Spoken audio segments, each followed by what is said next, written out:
My name's Daniel Bushell. 4 men who called this crisis and their prophecy for America coming up. We name and shame the 12 bankers who've seized the bailout, expose the Bernie Madoffs still on the run, and reveal the Pied Piper luring America into ruin.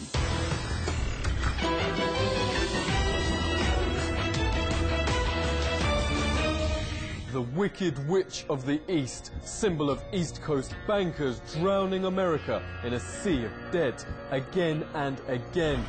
Wall Street lenders have failed every generation, time after time after time. The bankers have been at the root of problems throughout the 20th and 21st century, very much implicated in the Nazi buildup that it continued even after World War II started. It's an unknown piece of American history in the United States. Money has gone out of productive investments and is involved in speculative investments, in leveraged buyouts, and things that produce nothing of real usefulness. Time to put them out their misery, says one of the world's most cited economists. I sat down with Nobel laureate Ed Prescott. No, I'm not sure why we even need banks in the fractional reserve sense. I get scared with New York, the Washington-New York connection. And who ends up subsidizing them? Taxpayers. Fractional reserve is the Ponzi banks use today. When you give $100, they keep just 10 and gamble the other 90. In a downturn like now, bets go bad, your money gets lost. It's all known as the Wall Street casino. The world's largest gambling casino, which is what Wall Street has become. Trillions and trillions of dollars being placed on risky bets, which have already done this country a disaster and can lead us down the road, in my view, to another Wall Street bailout. Russia's Bernie Madoff is Sergei Mavrodi. People put 1/3 of the national budget in his Ponzi. Some made a packet before it went bust. Mavrodi told us his and Madoff's pyramids are exactly the same as banks, only difference they're legalized, but they're now bust as well. Legendary investor Jim Rogers also says banks are Ponzi's, and so is the Fed. He joins us now. 12 years ago, Greenspan ignored your warning. He's fueling stock market, real estate and consumer debt bubbles. Is the Fed at least getting better now? Well, it's worse. They keep buying the stuff, Daniel. If everything was resolved and everything was okay, why would they keep buying it? The Federal Reserve announced, last week? And they're now going to buy another over $500 billion a year of this stuff. They've been buying about $500. They're going to buy $1 trillion a year of this stuff going forward. Does that sound like it's solved to you? If it was solved, they wouldn't have to do this anymore. Most of the people at the Fed are incompetent, as you probably know now. Back in 2008, the chief economist for the Federal Reserve wrote that he said there are all these critics who say that housing in America is in serious trouble, is going to collapse and cause problems. He said, we have over 1,000 of the best economists in the world working for us, and none of us think anything's going to go wrong. He wrote this down in 2008, just as the world was about to collapse, and everything he and his 1,000 experts said was wrong. They were wrong. They were totally wrong. The world collapsed, and they said it would not. Why do we listen to these guys? Why do we employ them? Why do we pay them? Or get rid of the central bank? I've made myself clear. You're warning to America, if it doesn't stop the banks, will China simply overtake?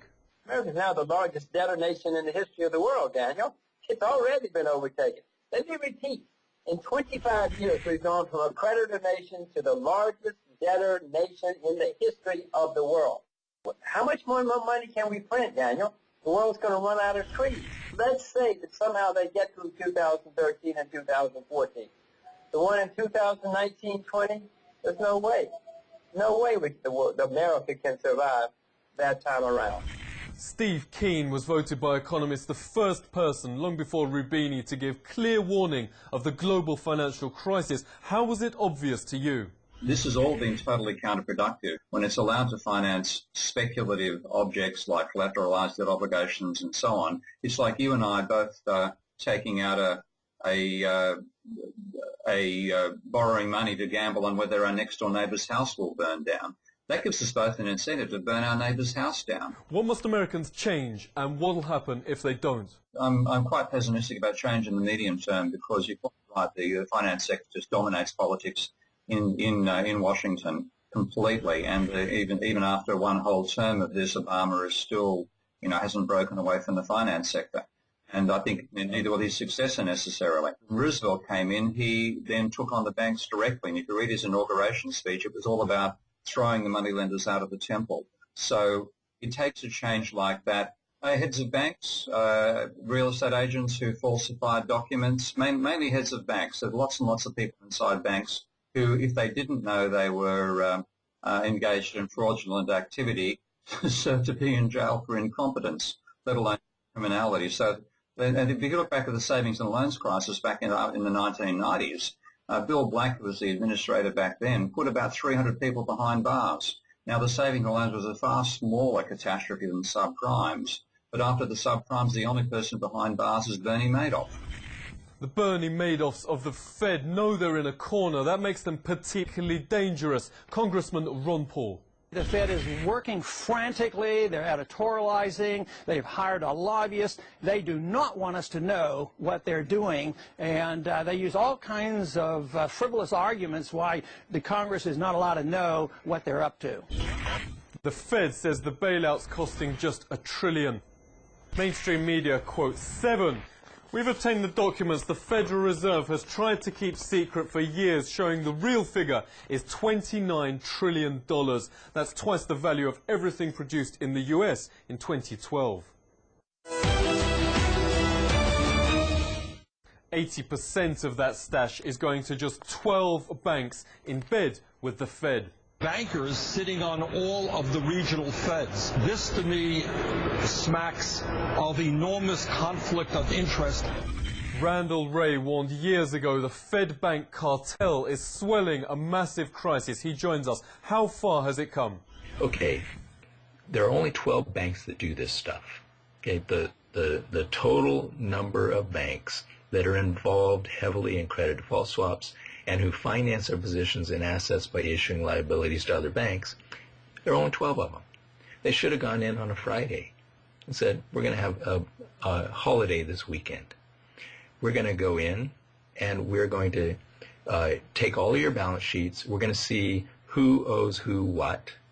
We're going to net all of this stuff out. We're going to find out that these 12 banks don't owe any of the other 5,000 United States banks. They only owe each other. Force them to wind down and to net out what they owe each other and to shrink to become extremely small banks, which is what they, most of them would become. They cause repeated crises and wipe out the financial wealth of our households and firms, pension funds. The banks, Goldman Sachs and John Paulson, who's a hedge fund manager, rigged these things. They put together mortgage-backed securities that they knew would have very high default rates, and they did. They had default rates of 80, 90%. So the whole thing was just rigged so that the hedge fund manager and Goldman Sachs could make a lot of money on effectively death. And we've gone way, way beyond that in derivatives. Some of the derivatives actually are bets on people dying, so-called death settlements. Peasant insurance, this was in the Michael Moore movie, where employers are going to win if their employees die earlier. The bankocracy of America betting you die early brings the industry full circle.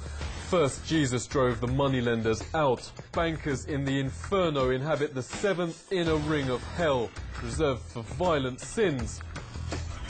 Now Goldman Sachs makes products they know will fail with incentives to die, yet boasts it's doing God's work. The Pied Piper of death sends America over the fiscal cliff.